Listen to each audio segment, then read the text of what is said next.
Muy buenos días, mis amigos. Este es su programa Punto Informativo, como cada domingo, a través de Carivisión, Canal 26 de Tricón, 67 de Aster, y próximamente nos estarán viendo a través de la señal de Claro TV. También nos pueden sintonizar a través de carivisión.com.do y nos pueden seguir en nuestras redes sociales, Punto Informativo 1 y @Dari Terrero. En esta semana vamos a tener dos invitados importantes a propósito de los temas que han estado de debate aquí en la República Dominicana. Vamos a estar hablando con Jacqueline Mora del tema económico a la deuda de Petrocaribe, y vamos a estar hablando con Cristóbal Rodríguez el tema de la reelección. Inmediatamente después de la pausa vamos a continuar con nuestro primer invitado, que será Jacqueline Mora, que estará hablando del tema económico. Sigan con nosotros.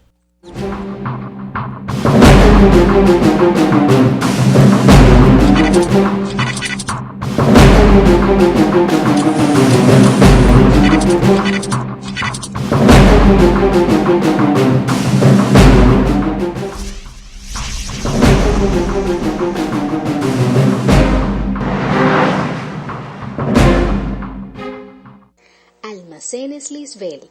En nuestra amplia gama de tejidos contamos con drill engomado, gabardina engomada, Oxford rayado, dracón camisero, algodón egipcio engomado mesurizado, tergal, pantalonera 2040, casimir, lino marcel, army, bengalina, four-way, volga, satín y satín expandes, tafeta, chifón, bengalina tipo Shakira, chifón estampado, licra estampada, satín rayón, franjas decorativas y demás. Estamos ubicados en la calle 30 de marzo, número 57, San Carlos, Santo Domingo, con el teléfono 809-682-5245. KIJ Industrial, empresa líder en la elaboración de todo tipo de maquinarias agroindustriales y de la construcción, ofreciendo servicios de ligadoras de cemento, carretillas, picadoras, molinos, carretas, todo tipo de trituradoras, máquinas de bloc, lavadora de vegetales y servicios de corte, plegados y punzonados, contando con la fina asesoría de sus propietarios, Jason y Kaylin Mieses. Estamos ubicados en la prolongación 27 de febrero, entrada de Ciudad Agraria, calle 5, número 7, Santo Domingo Oeste, con los teléfonos 809-564-0302. Síguenos en las redes sociales, somos KIJ Industrial. Así habla nuestro presidente Quique. Ustedes han demostrado, jóvenes reformistas, que aún el Partido Reformista puede soñar, porque vemos en ustedes reales posibilidades de transformar el partido y devolverle al pueblo dominicano la fe en la patria dominicana. Les aseguro, compatriotas, que si ustedes asumen el Partido Reformista como el instrumento de liberación de los males que agobian a la nación dominicana, ustedes serán los protagonistas del cambio que necesita. Educación para tu salud financiera de la Superintendencia de Bancos presenta cómo utilizar tu tarjeta de crédito de manera responsable. Mucha gente cree que la tarjeta de crédito es un regalo, cuando es como un préstamo que tienes que pagar. Comienzan a dar tarjetazos sin tomar en cuenta su capacidad de pago y los gastos se vuelven en contra de ellos. Calcula tu capacidad de pago y no le excedas. Réstale a tus ingresos mensuales los gastos fijos y el resultado será tu capacidad. Si vas a financiar, asegúrate que lo puedes pagar. Ahora, Educación para tu Salud Financiera te prepara para usar tu tarjeta de crédito con responsabilidad y evitar que tu tarjeta te caiga encima. Haz que la tarjeta de crédito esté a tu servicio y aprende a usarla como debe ser. Educación para tu salud financiera de la Superintendencia de Bancos. Surtidora Aquino, el más completo de toda la zona. Tenemos todo tipo de mercancías para colmados, cafeterías y público en general, además de una amplia gama de artículos para la realización de tus cumpleaños y fiestas, con ventas al por mayor y al detalle. Ofrecemos precios especiales por compras al por mayor y estamos ubicados en Mano Guayabo, Avenida Los Beisbolistas, número 203, próximo al Ayuntamiento de Santo Domingo Oeste, con los teléfonos 809-561-0508. Trabajamos de 6 de la mañana a 6 de la tarde, horario corrido. Surtidora Aquino, donde servirte es nuestro deber. Dari Terrero viste de Michael Valdés trajes a la medida y Chacabana. Con el teléfono 809-963-0835.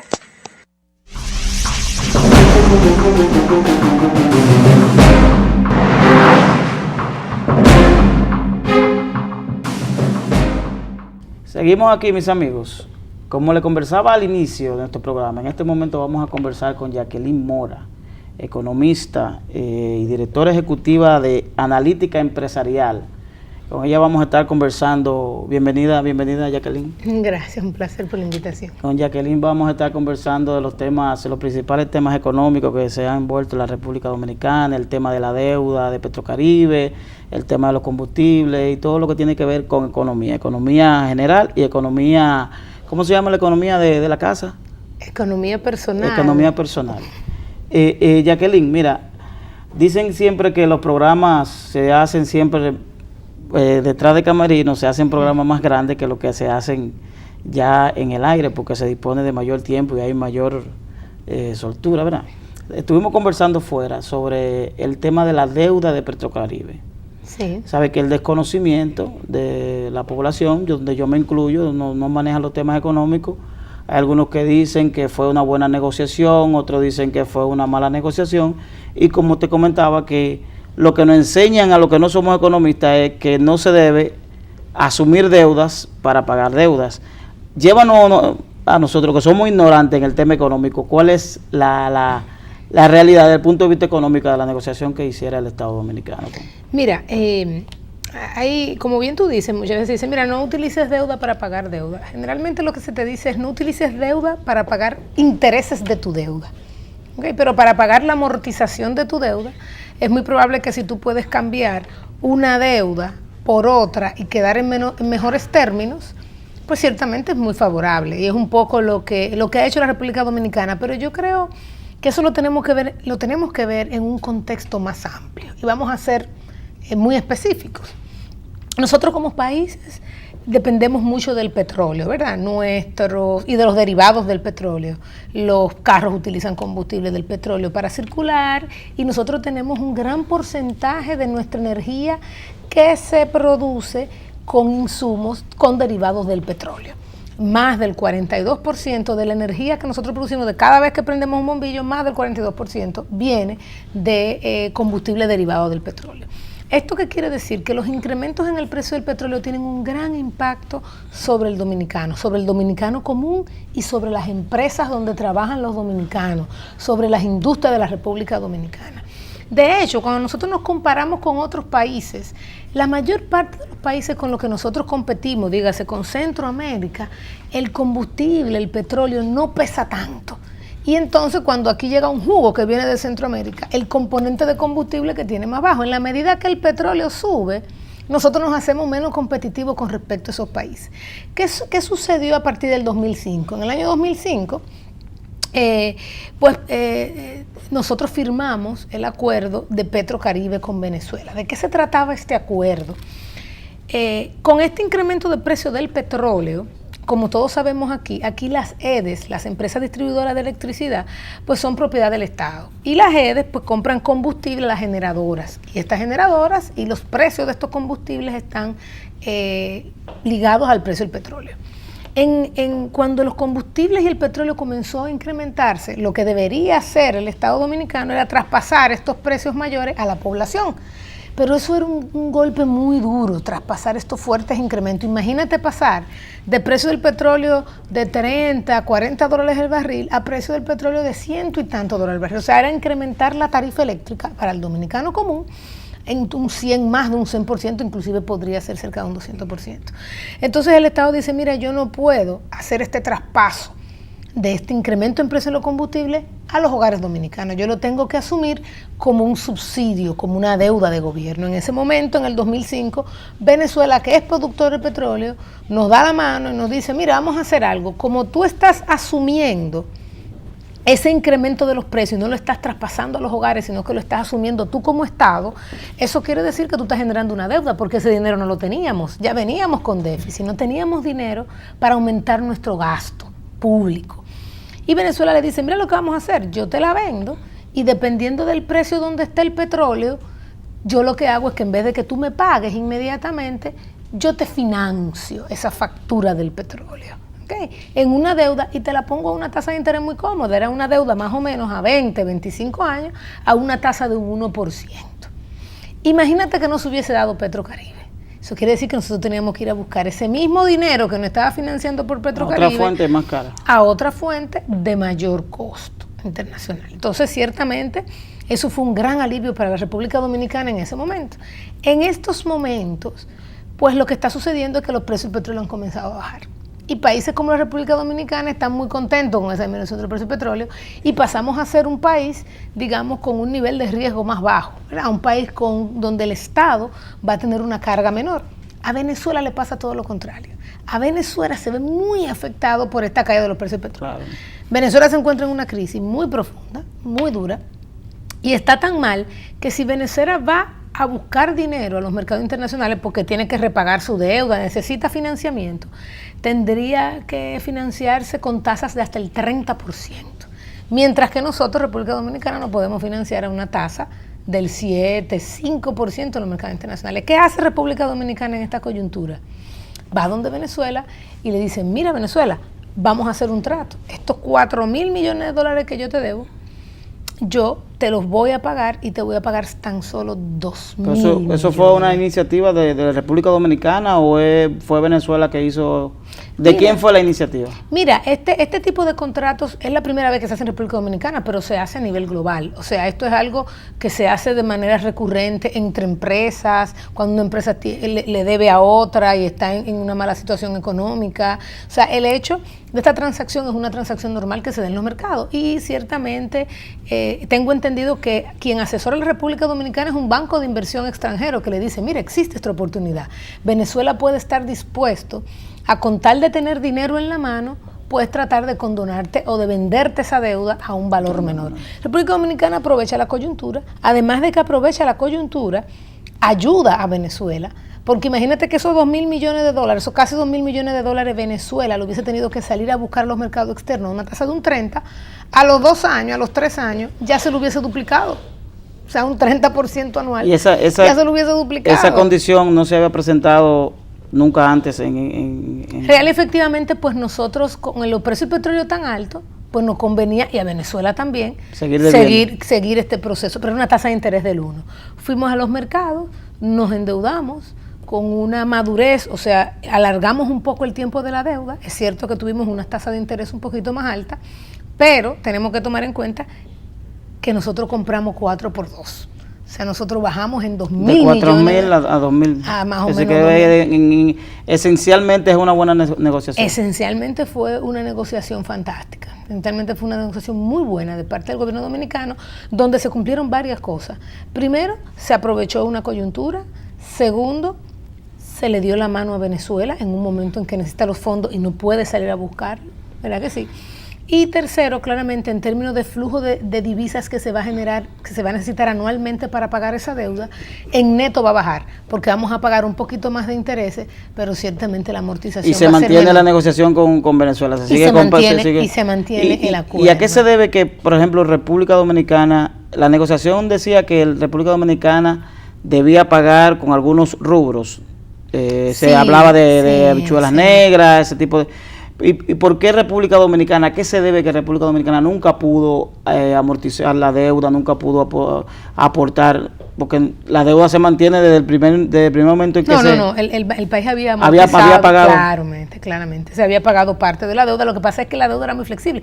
La deuda dependiendo del nivel del precio del petróleo. Por ejemplo, si el petróleo estaba por encima de los $30, la condición era diferente si estaba por encima de los 40, por encima de los 50. Casi todo este periodo el petróleo estuvo por encima de los 50 y hasta por encima de los 100. En ese periodo tú generabas una deuda a una tasa de interés de un 1%, o sea, Venezuela te financiaba el 50% de su factura, no era el 100, el 50% de su factura, a 25 años. Cada vez que tú le comprabas te financiaba 25 años, con 2 años de gracia, donde tú solamente pagabas los intereses y luego comenzabas a pagar. Eso es como tener un prestamista que no te molesta y entonces tú con unas condiciones muy favorables, podemos decir.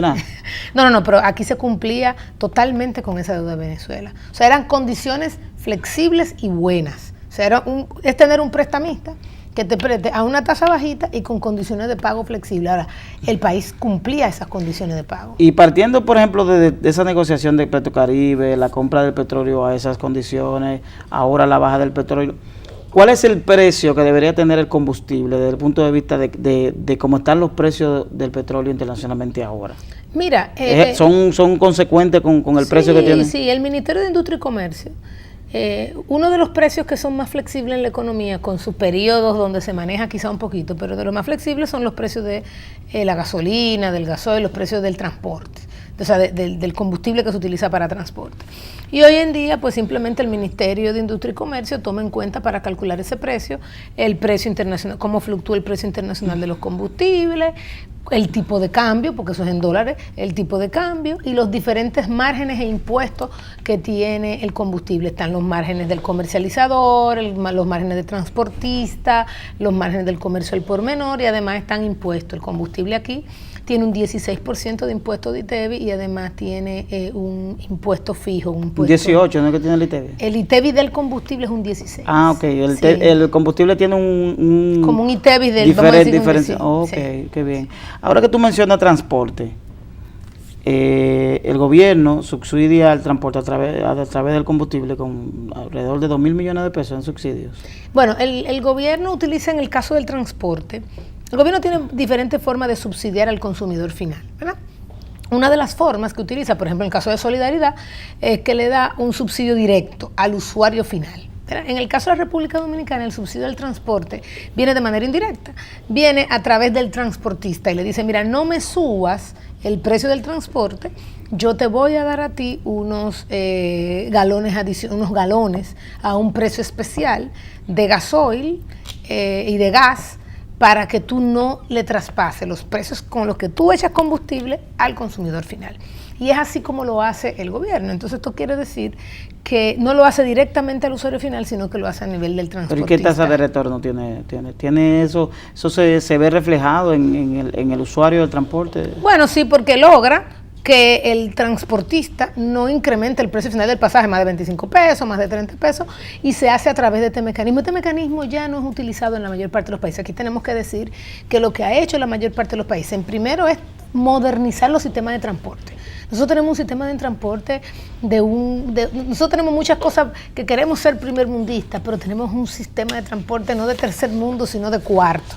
Ya en todos los países, y por ejemplo en el caso hasta de Guatemala, o sea, países que tienen acuerdos comerciales con nosotros, muchos países latinoamericanos se están yendo a un sistema de transporte muy moderno, donde existe el sistema de transporte interconectado, donde tú tienes una tarjeta, un transporte central, sí. Y el gobierno subsidia directamente al usuario y dice, bueno, a través de una tarjeta, porque puede ser la propia tarjeta de Solidaridad. A través de un bolsillito, digamos, que tiene esa tarjeta que puede ser Solidaridad, que ya en la mayor parte de los países se hace inclusive a través del teléfono, porque ya todo esto de su agente bancario, la gente tiene un teléfono que le sirve de cartera y ahí el gobierno le puede colocar su subsidio y decidir que a Jacqueline no la subsidia, pero que a José sí lo subsidia. Sí, en función de un estudio socioeconómico. Exactamente. Entonces tú eres valorar, madre, soltera, sí, trabaja. ¿Dónde trabaja? ¿Qué salario recibe? Y así tú puedes poner que el subsidio sea para tú lograr un objetivo específico. Hoy en día es un subsidio, digamos, generalizado a través del transportista que tú ni siquiera estás seguro de que le está yendo 100% al consumidor.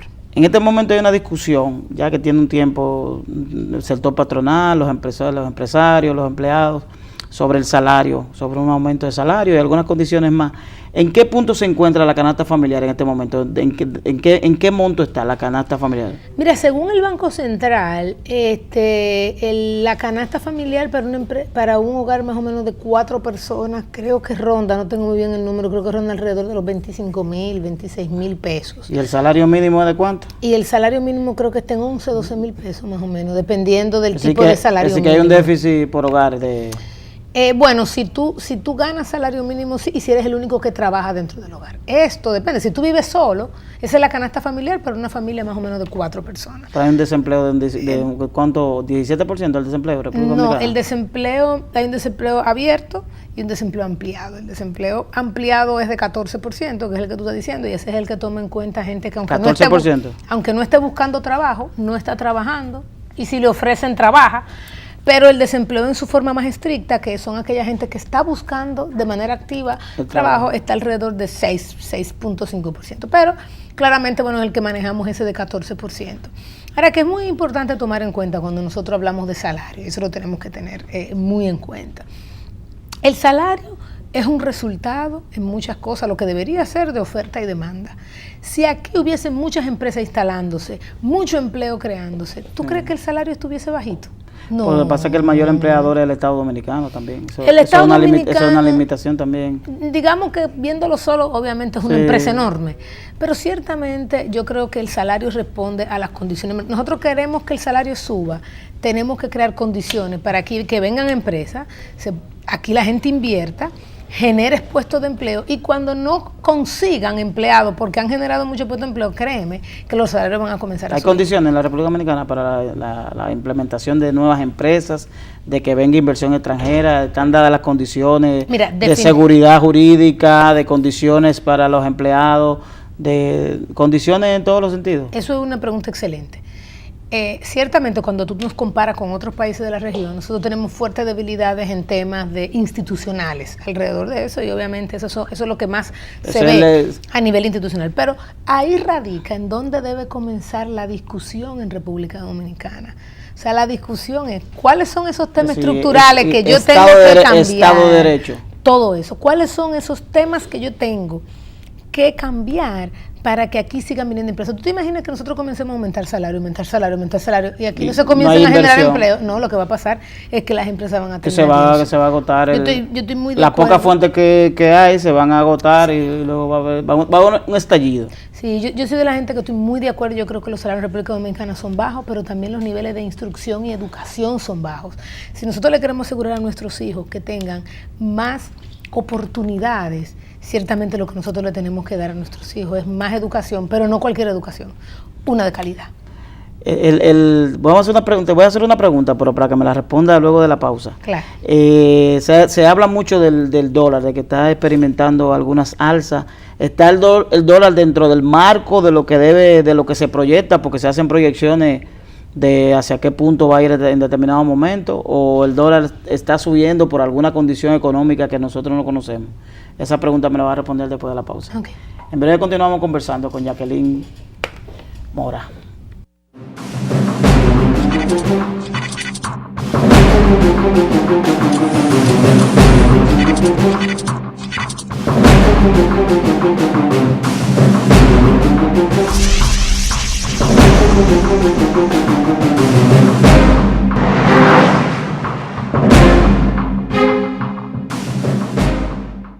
Almacenes Lisbel.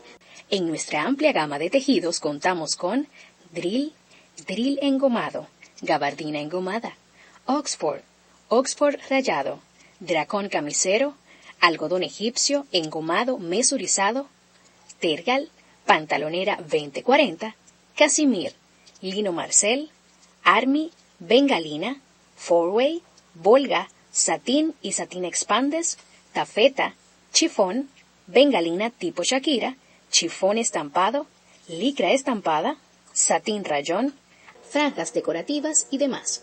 Estamos ubicados en la calle 30 de marzo, número 57, San Carlos, Santo Domingo, con el teléfono 809-682-5245. Dari Terrero viste de Michael Valdés trajes a la medida y Chacabana, con el teléfono 809-963-0835.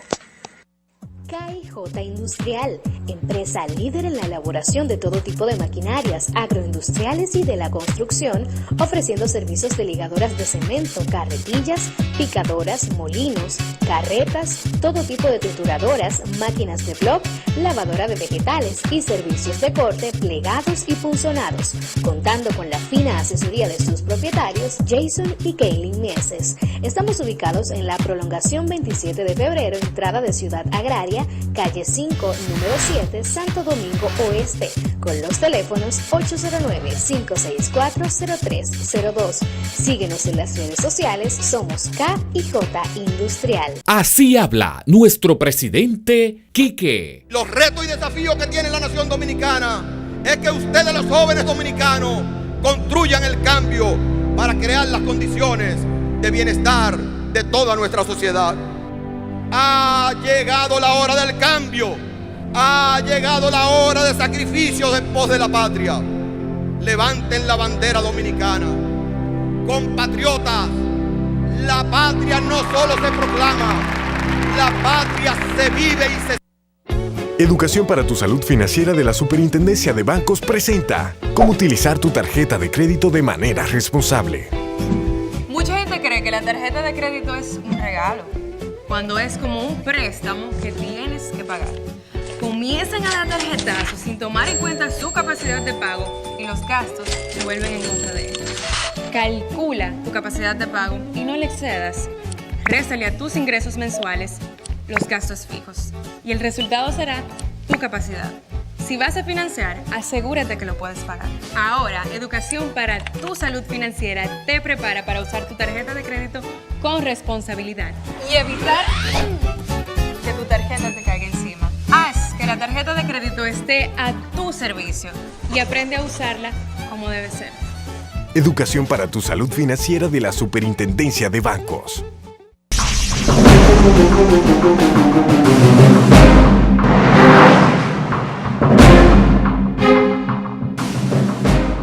Seguimos aquí, mis amigos.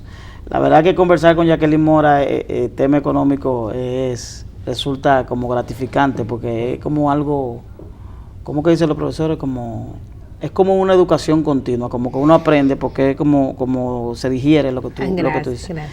Te decía que antes de la pausa, que algunos sale en la prensa sobre algunos incrementos que ha tenido el dólar. Entonces te preguntaba que si eso obedece a alguna razón exógena o interna o externa, o el dólar está fluctuando dentro del promedio de lo que ustedes como economistas proyectan. Mira, yo te digo algo, toda la programación del año pasado daba con que el dólar, la planificación del presupuesto e inclusive el programa monetario del Banco Central, se esperaba que el dólar terminara alrededor del 45.80.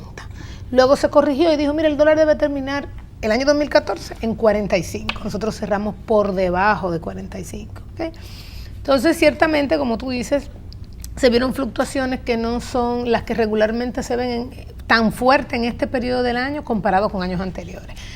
Y ciertamente, pues, iba en una trayectoria un poquito más fuerte. Ahora, las condiciones que habían en este inicio de año no eran iguales de todos los años. Tenemos que tomar en cuenta que inicio de año, enero y un poquito febrero, regularmente son épocas en que hay una mayor presión sobre el tipo de cambio. ¿Por qué? Bueno, pasaron las Navidades, la gente se fue de vacaciones, comienza a buscar los dólares para pagar su tarjeta de crédito, se comienzan a pagar, muchos importadores pagan parte de lo que consumieron a finales de año. Eso es trimestre, noviembre, enero, noviembre, diciembre, enero, digamos, ¿verdad? Entonces un poquito hay más de presión. En este año en particular yo creo que también se dieron otras condiciones. Si nosotros vemos los desembolsos que se esperaban a finales de año del gobierno de dólares de deuda externa, programados no se dieron más de, unos 900 millones de dólares que debieron entrar, algunos por temas que ya ellos durante el año sabían que no iban a llegar, otros por temas de aprobaciones que se dieron a principios de este año y que todavía no han entrado al país. Entonces, con una dinámica de demanda de dólares y sin estos dólares haber llegado al país todavía, pues ciertamente tenía que haber un poquito más de presión sobre el tipo de cambio. Sin embargo, lo que se espera para este año, lo que se tiene programado, es que el tipo de cambio en promedio esté alrededor de 46 pesos por dólar. ¿Se concluye en promedio, el año? No, que concluye el año cerca de los 47. 47 conclusión de año. Eso es lo que tiene el presupuesto del Estado. Okay. Imaginemos que quedemos por debajo, 46.50. Entonces, la fluctuación que nosotros vimos, yo creo que respondió a temas coyunturales, de oferta, demanda de dólares, nada para asustarse un poco. Sin embargo, las autoridades monetarias, el Banco Central, entendió que parte de esta fluctuación pues no era una fluctuación natural con las condiciones que existían en el mercado, sino que podría haber algún tipo de especulación de parte de algunos agentes que estaban, digamos, quizás comprando dólares para inflar este tipo de cambio. Y obviamente pues ganar en ese momento en que el tipo de cambio estuviera más alto y esperando, diciendo, mira, cuando suba lo suficiente, quizá el Banco Central va a reaccionar, ¿no? Y pensaron quizá que el Banco Central iba a reaccionar más tarde.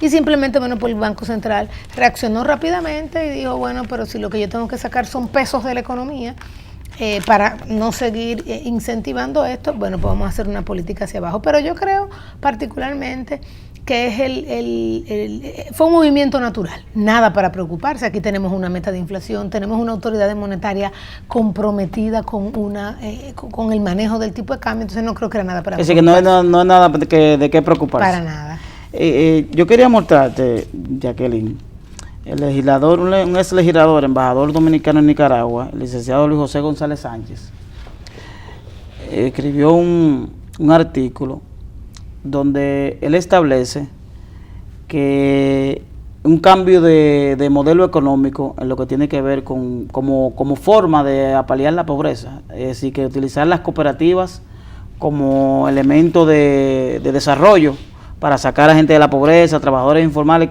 ¿Cómo tú lo marcarías eso dentro de la economía dominicana? ¿Tiene viabilidad eso?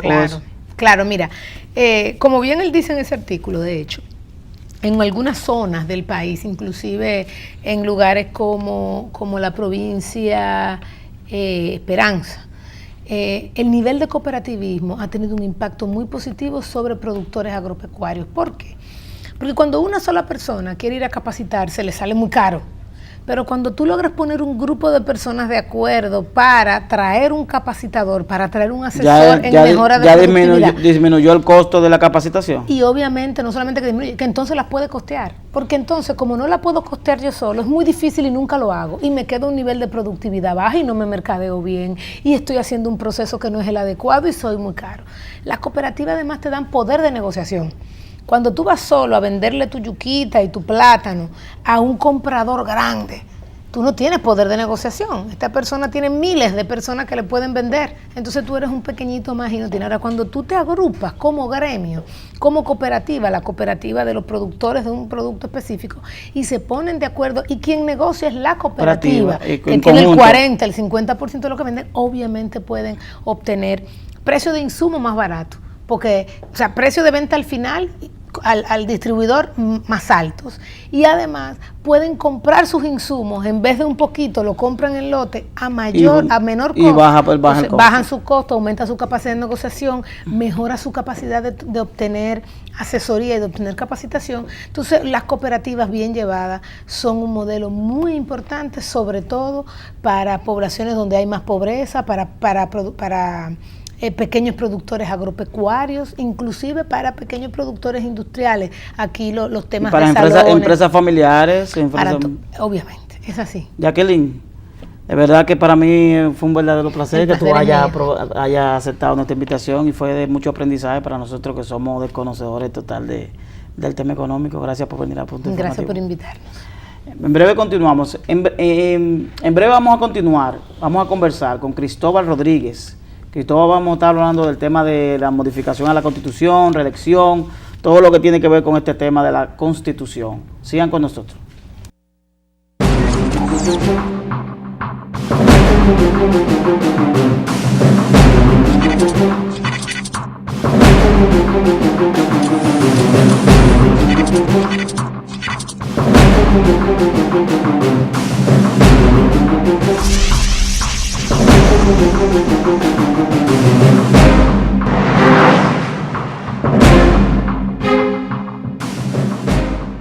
Almacenes Lisbel.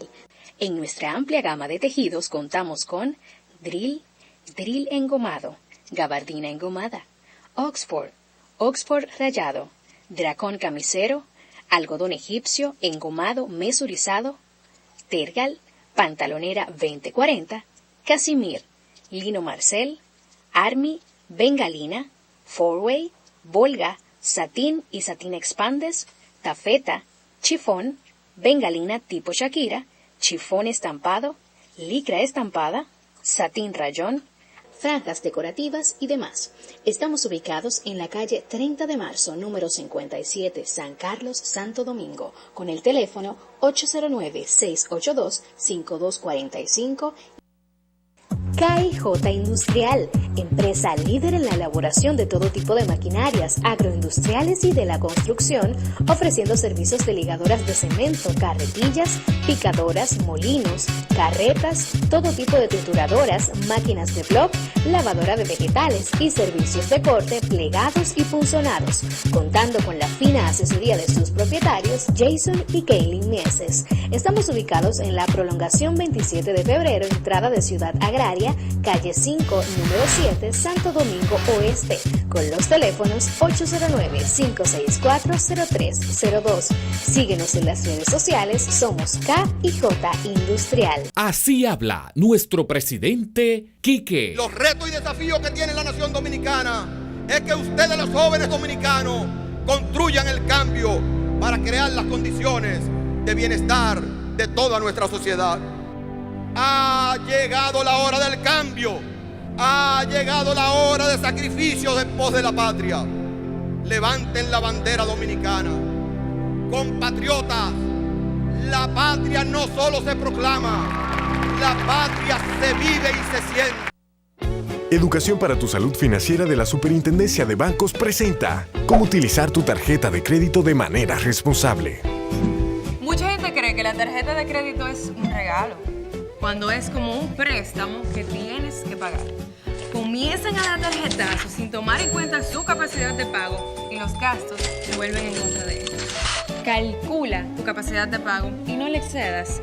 Réstale a tus ingresos mensuales los gastos fijos y el resultado será tu capacidad. Si vas a financiar, asegúrate que lo puedes pagar. Ahora, Educación para tu Salud Financiera te prepara para usar tu tarjeta de crédito con responsabilidad y evitar que tu tarjeta te caiga encima. Haz que la tarjeta de crédito esté a tu servicio y aprende a usarla como debe ser. Educación para tu salud financiera de la Superintendencia de Bancos. Dari Terrero viste de Michael Valdés trajes a la medida y Chacabana, con el teléfono 809-963-0835.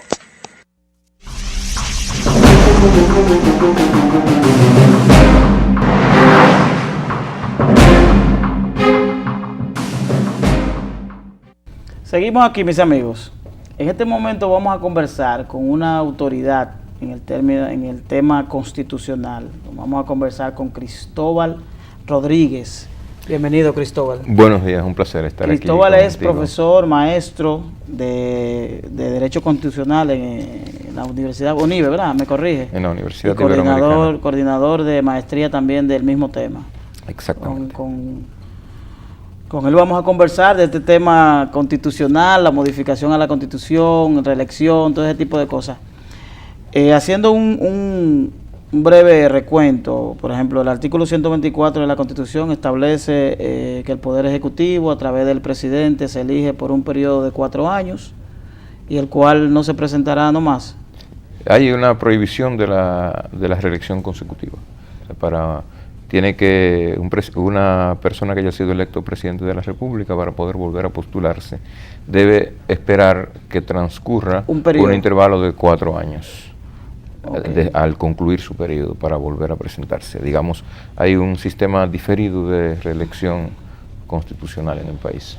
Hay una discusión, Cristóbal, una discusión que uno, por ejemplo, desde el punto de vista del que está mirando de fuera, ve juristas, abogados de mucho fuste o de mucha talla, como dicen, como Vinicio Castillo Semán, Vincho Castillo, que establecen que la única manera para modificar la Constitución es a través de un referéndum. Hay otros que son un poquito más conservadores y dicen que no es necesario el referendo, sino que se utiliza la modalidad simple que se establece para modificar cualquier ley, porque la Constitución es una ley como cualquier otra. ¿Estamos correctos? Ya. ¿Cuál es el procedimiento que se utiliza verdaderamente tú como maestro, profesor de este tema? Mira, primero una distinción. La Constitución es una ley, pero no es una ley como cualquier ley, es la ley suprema, dentro del ordenamiento jurídico, a la cual deben estar subordinadas tanto desde el punto de vista del procedimiento de su producción como desde el punto de vista de su contenido, todas las demás leyes. Es decir, la Constitución es la fuente de donde emana, de donde se dispone cómo se hacen las leyes y cuál es el contenido que las leyes deben tener para su validez, vigencia y eficacia. En relación con el tema de la reforma constitucional, la modificación ordinaria de la Constitución está prevista en la Constitución.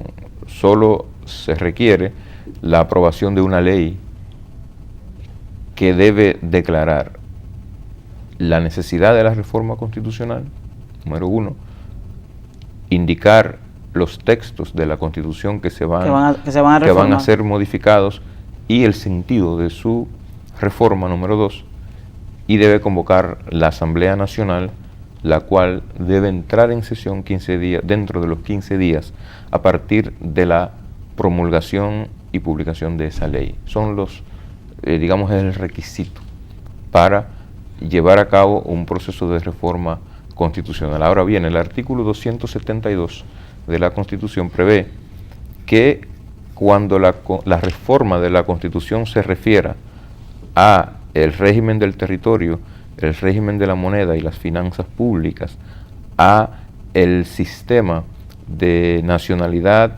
ciudadanía y extranjería, a los derechos fundamentales o a la forma misma de modificación de la Constitución, cuando versa sobre uno de esos temas, entonces la reforma, después que se ha producido por la Asamblea Nacional, debe ser sometida a un referendo aprobatorio ante la ciudadanía.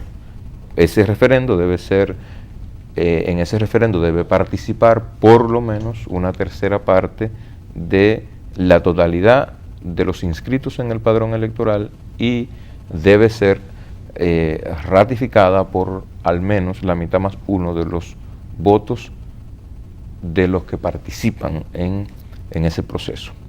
¿Cuál es la discusión que se ha presentado? Hay quienes están impulsando un proyecto reeleccionista en el país. Y hay gente que dice que para restaurar la reelección, primero hay que modificar la Constitución, evidentemente. No hay posibilidad de restaurar la reelección sin una modificación de la Constitución. Entonces hay gente que ha opinado, como tú bien indicabas, que esa modificación para restaurar la reelección debe ser ratificada por un referendo.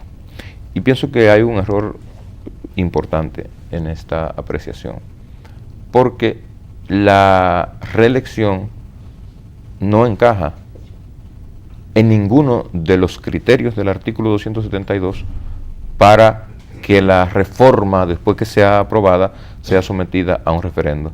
Lo primero es que la reelección no es un derecho fundamental, ni versa sobre el régimen de la moneda, ni sobre la distribución del territorio, ni sobre nacionalidad, extranjería, ni sobre los mecanismos de modificación de la Constitución.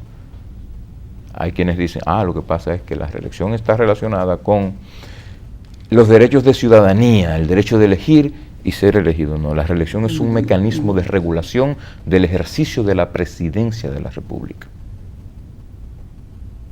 El mayor o menor nivel de flexibilidad en la repostulación de una persona que haya sido presidente de la República tiene que ver con la reglamentación del ejercicio del poder en sede presidencial. En República Dominicana, todo el debate que se ha suscitado en los últimos 40 años sobre el tema de la reelección ha tenido como telón de fondo constante constante la crítica al hiperpresidencialismo, la crítica al exceso de presidencialismo que como consecuencia de la acumulación muchas veces exorbitante de poder han logrado algunos de nuestros presidentes. Y es lógico que la gente tenga reparos a las posibilidades, a la eventualidad de una acumulación exorbitante de poder, porque el poder, cuando se acumula demasiado, entonces tiende casi por definición a ser arbitrario, a que se haga un uso arbitrario del mismo. Por tanto, el debate sobre la reelección es un debate sobre los mecanismos de establecer límites al ejercicio del poder, de regular el ejercicio del poder. Y esta es la cuestión que está, es la cuestión que define la noción misma de constitución en el mundo occidental desde que aparece el constitucionalismo moderno a finales del siglo XVIII. Es decir, el propósito capital de cualquier constitución allí donde exista es limitar la imposición de límites al poder. Entonces, no hay forma lógica de asimilar el tema de la reelección con ninguno de los supuestos que el artículo 272 prevé como condición, o mejor dicho, como exigencia de que la modificación implique ser ratificada por vía de un referendo aprobatorio. Entonces, tú concluyes tu razonamiento, que lo veo desde el punto de vista que no es necesario un referéndum con lo que tiene que ver con la modificación a la Constitución para establecer elección. Otra cosa es que tú digas, bueno, vamos a hacer la modificación constitucional y para darle mayor nivel de legitimidad vamos a hacer un referendo consultivo, es decir, vamos a someter a consulta popular. Pero no porque sea un requisito de ley para establecer las modificaciones que se hagan en términos de reelección, no en términos de los temas que ya te establecen, nacionalidad, moneda, frontera, todo ese tipo de temas. Sí, además el referendo al que estoy haciendo referencia con miras a la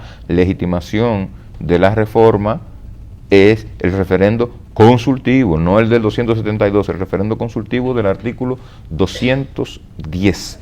Y ese referéndum lo puede determinar la Asamblea cuando se reúna, por ejemplo, cuando se reúna, por ejemplo, los diputados y los senadores, pueden determinar que exigir o poner como opción que se vaya a un referéndum, por ejemplo, aprobación, y luego un referéndum afirmativo. Lo que pasa es que el referendo consultivo es previo, a diferencia del referendo aprobatorio, el referendo consultivo es previo a la reforma.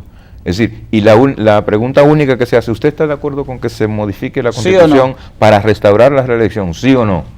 Entonces, con un voto afirmativo de la mayoría del electorado, la Asamblea entonces ha recibido un mandato que legitima la formalización de la reforma, porque aquí hay un dato importante que hay que apuntar. El referendo, tal y como se desprende de una lectura combinada, de una interpretación combinada del artículo 210 y del artículo 21.2 de la Constitución, lo que la mayoría de la ciudadanía decide por vía de referendo, o lo que la mayoría de la ciudadanía aprueba por vía de referendo, es una decisión. Dice el artículo 22 que dentro de los derechos de la ciudadanía está el de decidir sobre las consultas que le son sometidas a través de referendo. Por tanto, cuando te consultan sobre si procede o no modificar la Constitución para restaurar la reelección y la mayoría vota afirmativamente, la modificación de la Constitución en la Asamblea Nacional es poco más que un formalismo. Es decir, pues ya de por sí ya está reformado. Porque hay un mandato que vincula a la decisión a la Asamblea Nacional, porque el referendo es un mecanismo de democracia directa que es el resultado lógico de la reconfiguración del sistema de democracia constitucional tal y como derivó del artículo 2 en la reforma de la Constitución. Es decir, el artículo 2 de la Constitución dice: la soberanía reside en el pueblo, de quien emanan todos los poderes, los cuales se eligen por representación o de manera directa a través de los mecanismos que establezca esta Constitución y la ley. El referendo es uno de los mecanismos de democracia directa. ¿Qué significa esto? Que el referendo es una herramienta que le permite a la ciudadanía decidir sin la intermediación de los órganos de la representación popular sobre las cuestiones que les conciernen de manera directa. Entonces, pues, reitero, ese es un mecanismo que si pasa, digamos, el umbral de la mayoría que requiere la Constitución, convierte la modificación en sede de la Asamblea Nacional en un mero trámite de formalización de la reforma. Y, por ejemplo, ¿el referéndum sería vinculante con otros temas o en este caso solamente se versaría sobre el tema en cuestión de la reelección? Bueno, el referéndum se puede agregar otros temas. Se puede consultar sobre otros temas. Lo que pasa sobre es que nacionalidad, sobre... Lo que pasa es que sobre lo que se está discutiendo ahora es el tema de la reelección, pero cualquier cuestión con miras a la modificación de una ley o a la creación de una ley o a la modificación de la Constitución puede ser objeto de consulta por vía del referendo. Partiendo del conocimiento de este tema que tú tienes como jurista, como conocedor del tema constitucional, ¿crees tú que el presidente Danilo Medina, visto los ejercicios que se hacen de cuenta de que atraviesa por un 70%, el presidente sometería al país o aprobaría una modificación a la Constitución partiendo de que el Congreso es favorable del partido de gobierno? Bueno, hay una discusión muy ardua y un nivel importante de promoción de la iniciativa reeleccionista desde sectores importantes, incluso desde sectores clave del gobierno que no ha sido desautorizado por el presidente de la República, lo cual ha llevado a suponer a mucha gente, a muchos hacedores de opinión, que el presidente lo que necesita es una brecha por la cual, digamos, colar una iniciativa eventual de reelección ahí, lo que está a todas luces frenando el tema es la composición de fuerzas en el Congreso Nacional. Es decir, que no se ha llevado al tema porque realmente se está haciendo un inventario. ¿Cómo está la correlación de fuerzas en la Cámara de Diputados, sobre todo? Y no sería como, por ejemplo, como varios sectores exigen modificación de la Constitución, ¿no sería como un ejercicio de doble moral que algunos sectores productivos, económicos, sociales del país estén solicitando modificar una Constitución que apenas que fue modificada en el año 2010? Mira, si me preguntas a mí, yo creo que una reforma a la Constitución no debe producirse. Es una mala señal desde el punto de vista de la institucionalidad, producir modificaciones constitucionales para favorecer a los sectores que están promoviendo la reforma. Es decir, cuando tú puedes, porque tienes poder, modificar una norma para favorecerte, estás actuando a contrapelo de lo que dictan las normas básicas de respeto por la institucionalidad. Simple. Porque entonces lo que tenemos no es un gobierno de leyes, sino un gobierno de posiciones a favor de la voluntad de los que tienen poder para convertir en ley su voluntad, para convertir en ley y para convertir en Constitución su proyecto de poder. Y eso es por definición contrario a la idea de Estado de Derecho. Por eso yo he dicho... Eso atenta plenamente. Por eso yo he dicho que en este país hay una discusión abierta, importantísima, sobre cuál es el modelo de reelección presidencial que más se compadece con las exigencias de institucionalización y con las exigencias de robustecimiento de la democracia en la República Dominicana. Pero eso debe salir del contexto de una campaña electoral y debe salir del contexto de unas aspiraciones específicas y llevarse al contexto de lo institucional y de la preocupación por el futuro de la democracia en la República Dominicana. Cristóbal, mi hermano, gracias. Gracias a ti, un placer. Un verdadero honor que tú nos traigas claridad con este tema tan importante y que está tanto en debate. Lo que veo, Cristóbal, ya para despedir, que hay como una ausencia en el debate de personas que realmente tienen el conocimiento del tema constitucional, que se mantienen un poco al margen o no tienen opiniones como tan firmes y tan directas como tú. De verdad agradezco tu conocimiento, que me maneja el tema a profundidad. Estuvo con nosotros Cristóbal Rodríguez, abogado constitucionalista, maestro, profesor de la Escuela de Derecho y de Derecho Constitucional de UNIBE. este programa. Nos veremos la próxima semana en otro programa. Estoy emocionado porque el tema, en verdad, Cristóbal, tantas voces de personas que uno entienden que dominan el tema y lo que crean en la ciudadanía es un sentido de confusión. Hay una canción de Joaquín Sabina que se llama Mucho ruido. Mucho ruido y confunden. Nos vemos el próximo domingo.